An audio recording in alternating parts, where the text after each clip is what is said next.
Yes. Game 1 in the books. Hey guys, Keller Canes 95 coming at you. What an opening night. I mean, wow. Just fantastic. It was an awesome first game of the season for the Carolina Hurricanes. That opening ceremony, being able to see the players, the introduction of the players, the introduction of the coaches. I mean, just it was a great night. I was sitting at home on my couch watching it, and I didn't want to miss a single inch. I didn't want to miss a single minute in the game because it's important. It's important to me.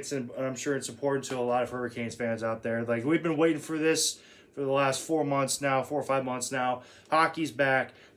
And what a way to open it. Like, if you guys go on Facebook or go on NHL.com and you check out their opening video, I was getting goosebumps. Like, that video was so good. Player introduction, you name it. And how about them jerseys? You know, I mean, I know we had seen them.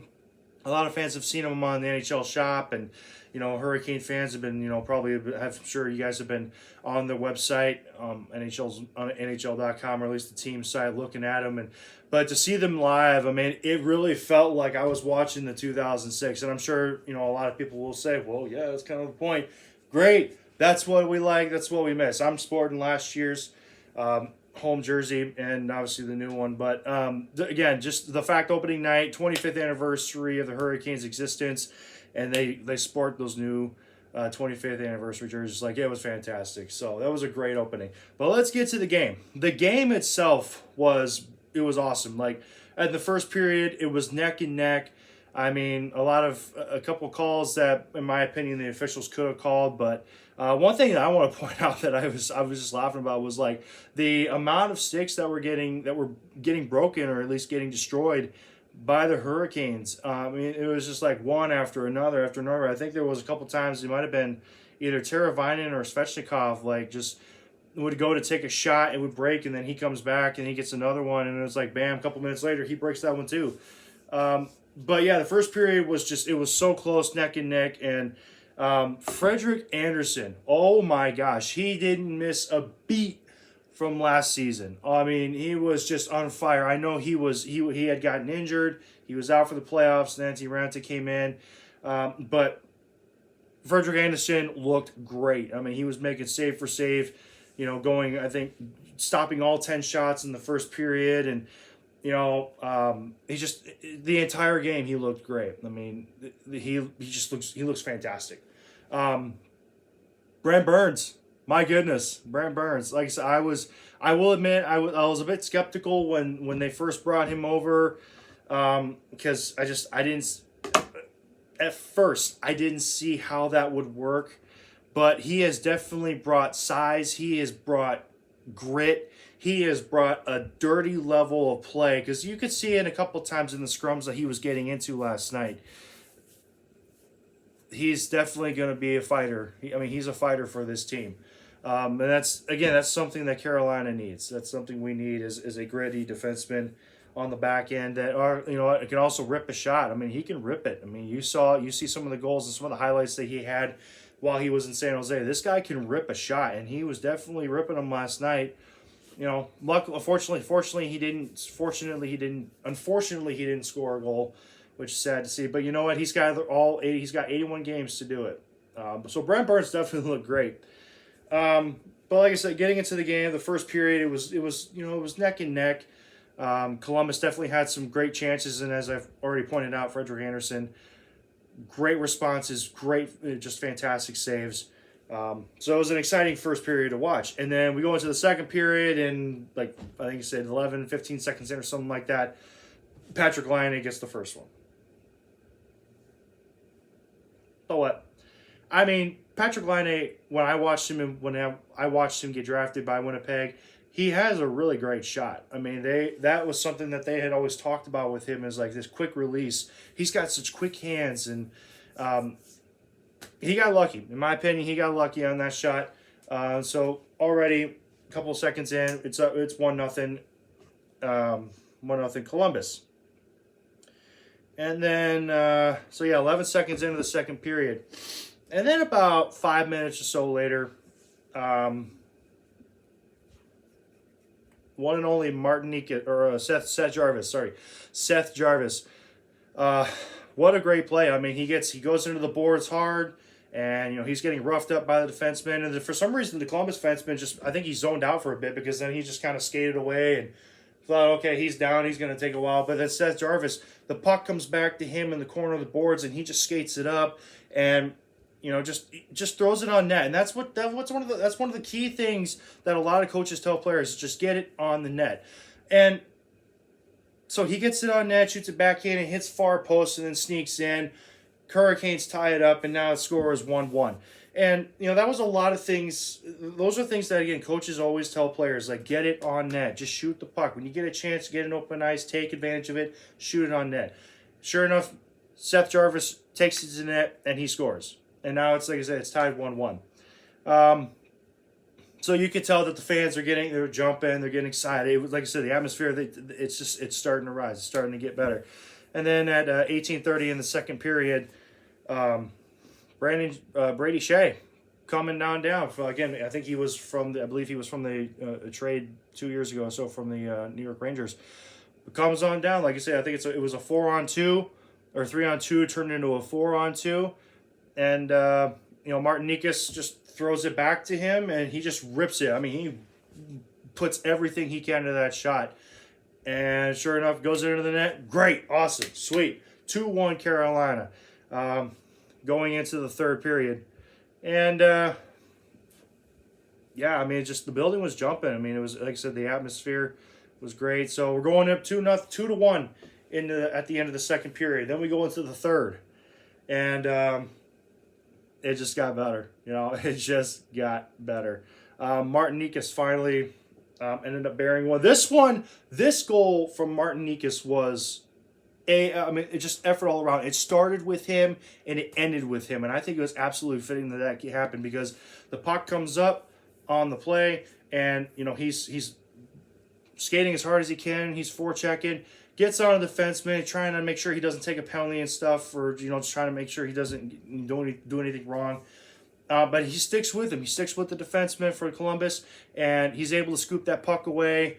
A couple of his teammates come on in. I think it was Martinook and Derek Stepan. They come in, get a couple shots on net. Rebound actually comes out to Nikas, and just without even hesitating, just fires it, and he was able to whip it in there. Carolina up 3-1. I actually startled my wife a couple times last night just by me screaming at the TV how every time they scored a goal, I startled her, and it was so funny. Of course, my son's upstairs trying to sleep, and I'm screaming out of joy. But I think one of the biggest and one of the best goals of the night. So, like I said, up 3-1. One of the biggest goals later on that night that, in my mind, was just like, wow. Svechnikov. Don't know where he pulled this from, but it was an absolute incredible shot. He is along the far side of the boards. So if you're going this way, and Columbus goalie here, he's on the far side of the boards, and he just happens to just rip it like it came. He shot it, bounced off, goes behind the net, and then it gets rung around the boards by his teammate, and then from right there he just shoots it. And by look of the goal, it looked as if it had deflected off of the defenseman from Columbus that was standing in front, and goaltender Tavares or something like that didn't see it. So again, but regardless, it was a great goal, absolutely great goal, lucky goal in my opinion from Svechnikov. So Carolina's up 4-1, and then after that, it was just casual play, but. Carolina comes in and they get the first win of the season. And as I said in the last video that I made, we were going to get this one. We were going to win. I said it prior, like we are going to win this game. And sure enough, we did. 4-1 victory. And picking the 3 stars of the game better.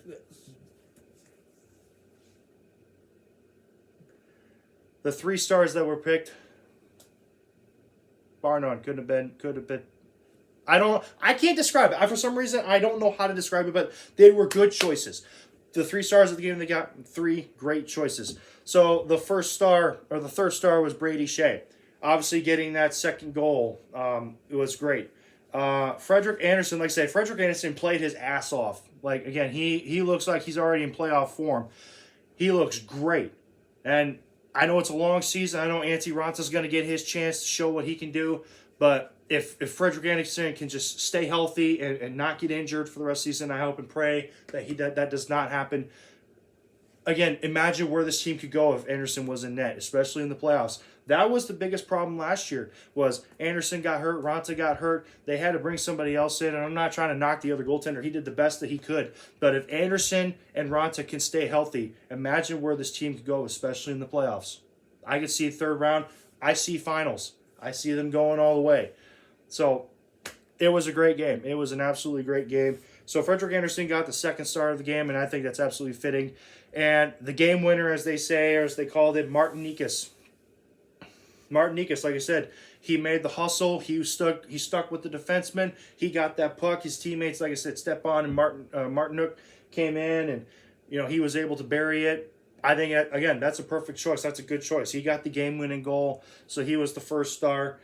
But, I mean, I'm sitting there with goosebumps. Like, I'm sitting there. Like, I've watched a lot of home openers. I caught a little bit of the Colorado and Chicago Blackhawk game. There was absolutely no doubt at all that Colorado was going to win. There was no doubt they were going to win that game. So I caught a little bit of that. But coming back to the Carolina game, like checking out the stats. I mean, the fact that, and again, going back to Anderson being the second star, I mean, stopping 31 shots out of 32. He faced 32 shots. Carolina put 43 shots on net with 4 goals. The face-off percentage was so unbalanced. I mean, face-off percentage for Carolina was 61%, 39% for Columbus. Like, they struggled. Columbus struggled in the face-off. Power play, the power play needs work. I mean, I think the line was Seth Jarvis. I will have to go back and check it, but the line was Seth Jarvis, and for the power play, I mean, they had some really great looks. They had some really good chances, but for some reason they couldn't capitalize on it. And both teams went 0-2 for that. The hit totals, well, I mean, Columbus hit a little bit more, and what got me kind of like was the strength that Columbus had. It could be nerves. Maybe they just. Some people are stronger than others. Some people are, however you want to look at it. But looking at the hit totals, like I was watching some of the plays, and Columbus definitely looks like a strong team. They got some strong players on there, because anytime one of a Carolina player got hit, they got knocked over. But that's not to knock Carolina down. Like, again, most people are stronger than others. 22 hits for Carolina, 26 hits. Blocks, shot blocks, that was another frustrating thing that I had. So this is kind of the cons that I saw from last night's home opener. Carolina just kept shooting it into their legs. I mean, that's how aggressive and how brave the Columbus team was. Again, they were getting the lanes. They were helping their goaltender out as best they can by blocking a lot of the shots, getting in the lane. Every game, even if it's the home opener or regular season, you got to treat it like it's a playoff game. Because what you do in the regular season, you got to be able to correlate and take that into the playoffs. So Columbus players are getting in the lane. They should be doing that in the playoffs if they make it. But I'm not going to go that far. So 22 blocks. The giveaways. We gave up too many giveaways. And this kind of goes back to what I was about to say earlier, was the one thing that I can't stand, and a lot of people say, "Oh, it's how they are," or they're not trying to be selfish. They got to play like a team. Well, in my opinion, they gave up too many opportunities last night to just shoot the puck. Like, there were a couple times they were in front of the net and they look off to pass it. Like, no. Think of how many goals can be scored more on a team. There is absolutely nothing wrong, in my opinion, with playing a little bit of selfish hockey. If you're in front of the net, if you're about 5 or 10 feet in front of the net, why wouldn't you shoot it? Why wouldn't you? if it doesn't go in, it doesn't go in. But at least you take the shot. Wayne Gretzky said it, the great one. You miss 100% of the shots that you don't take. And that's what I see a lot. I've seen over the years. I know my dad, when my dad and I, we used to stay, because we would watch Detroit Red Wing games. Because they're Detroit Red Wings fans, at least they were until they started to suck. They a lot of times my dad would scream at the TV like, shoot the puck, because they would rather try to be dinky with it. They'd rather try to be skillful with it instead of just firing on net. And that's kind of what I saw last night with Carolina. Was they were in front of the net, they would be in front, and they would try to shoot it, or no, they wouldn't even try to shoot it. They would try to either make a move or they would try to make a pass. When you have a clear lane to the net, it's like, shoot the puck, shoot it. If it doesn't go in, it doesn't go in, but at least you shot it. But I also see the other side of it. It's like, if my teammate's open and I don't have a clear lane to the net, or if I don't think that I can get it in the net, I'm going to try and pass it to him. Well, then you try that. That's great. That's a great teammate. But then you've got an obstacle that comes in your way, and then you just lost an opportunity. And that's where a lot of the giveaways that Carolina had last night was because they were trying to pass it and be cute with it instead of just firing it on net. So, I'm happy. I'm very happy that they won. It was a great victory. It was a great opening night. I mean, the applause that I was hearing when Rod Brind'Amour was introduced, I mean, it's like, come on. Absolutely fantastic. Like, I really wish I was there. I really wish I was. It'd be great. I'd love to be there. I live in Iowa. I don't foresee that happening for some time, but I live in freaking Iowa. I'd rather be in Carolina, watching my team win, watching my team play, than stuck in Iowa. Somebody help. I might as well be holding an SOS on, like, help me. I want to get out of Iowa. And on top of that, too, I kind of noticed something last night. After the Martinikas goal, there was a couple sitting behind the net of the Columbus Blue Jackets that rose for celebration. And it happened to be a business mentor that I had met a couple times in my past, and I hadn't seen for the longest time because I ended up walking away from that business thing. But him and his wife were there, and I think they had a couple friends, maybe a couple kids there. But I was just surprised. I paused the screen. I was just like, and I called my wife over, and I told him, like, look at who it is. And she just kind of stared at it. She's like, what are you looking at? And I'm like, you don't see it? Like, how can you not see it? So I went up to the screen, pointed right at the guy, and her face went.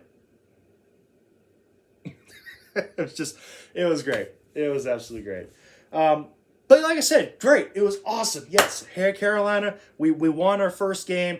The next one that we have is 10 o'clock, at least for everybody in the Eastern time zone. 10 o'clock on Friday against the San Jose Sharks. Now, San Jose right now is 0-2. They lost to Nashville. This is going to be Bran Burns' return to San Jose. It's going to be an emotional one. Chewbacca is coming home. So it's going to be an emotional one for him. So hopefully, and I'm sure they will, the team will come ready to go, ready to play, and ready to go 2-0. I think with Brent Burns leaving and a couple of other moves that they made, San Jose is not the team that they used to. I don't see them being a really big force to be reckoned with. But in my opinion, I'm not saying that they're a bad team. They're a good team. But Carolina, in my opinion, with the effort that they put in last night against Columbus and how Columbus is, this should be, in my mind, an easy walk, a breeze of a victory. I would like to see it be a score. I can predict this. I would like to sit here and predict that the score could be 5-2, 6-2, end of the night. I could definitely see that being the case, but I'm not going to sit here and make assumptions like that and stick by them because I'm usually always wrong. Always wrong. But other than the fact that I said the last video I made, we're going to win. We got it. Booyah. We won. So, but like I said, a great opening night. Love them jerseys. Oh, Oh, oh, them jerseys. I just love them. I just love them. I can't wait for it. I just can't wait. I can't wait to get me one. I can't wait for my jersey to come. I can't wait for the stadium jerseys to come. And I cannot wait for the reverse retro jerseys. Oh, it's going to be so good. I just can't wait. So, yeah. So, like I said, great opening night. 3 stars of the game. Couldn't have picked better players. 4-1 victory over the Columbus Blue Jackets. Again, Friday night at 10 p.m. Eastern time. For me, it'll be Central Time. It'll be about 9 o'clock-ish or so. I have another job. I'm working security for a local team for the USHL called the Waterloo Blackhawks. I'm working in their organization, security in there. So I might miss the first few minutes of the game, but I'll definitely make sure that I get my butt back on the couch, hop my jersey on. I haven't really decided which one I'm going to wear. I might wear this one. I might wear this one right here. Don't know. But I'm going to get my butt back on the couch, and I'm going to watch the game, and then hopefully the next day I'll be able to post one, or maybe even that night if I can. I'm going to try and post another one talking about that game. But hopefully you Caniac fans enjoyed that game. Lots of love, lots of respect. Let's just keep this thing rolling. Let's just keep this thing rolling. So that's going to be it for now. Thank you so much for thank you so much for hearing me out and listening to this. If you like this video, go ahead and hit the like button. If you want to hear more, if you want to keep following up on these, I've got tons of videos coming. I can't wait to get these things uploaded and get rolling. I'm going to do my best. But if you definitely want to see more and hear more, go ahead and hit that subscribe button. And please also, if you're willing to and would like to, please share with your friends this channel. Because like I said, this is dedicated to the Carolina Hurricanes all season long, for as long as I can and for as much as I can. I've been wanting to do this for some time, so now that I'm making it happen, it's like I want it to become a reality where I'm doing this every day. I'm devoted to the fans. I'm devoted to you guys, caring for you Caniac fans. I'm dedicated to Carolina, okay? I'm just dedicated to them, and I love this team, and I love this game so much. So definitely feel free to share with friends and family members if they haven't seen it. Encourage them if you would like. I also want to add this too. I'm not sure how this works, but if you are able to comment on this video, feel free to comment on what you would like to hear. If anything at all, if there's anything you want me to add or anything you want me more to discuss, I'd be more than happy to. I'm more happy to accommodate for you guys. But that's going to do it for me. Like I said, Friday night, gets the San Jose Sharks with Bran Burns, Chewbacca, coming home to San Jose. It's going to be a great game. So that's it for now. Check y'all on Friday. Peace.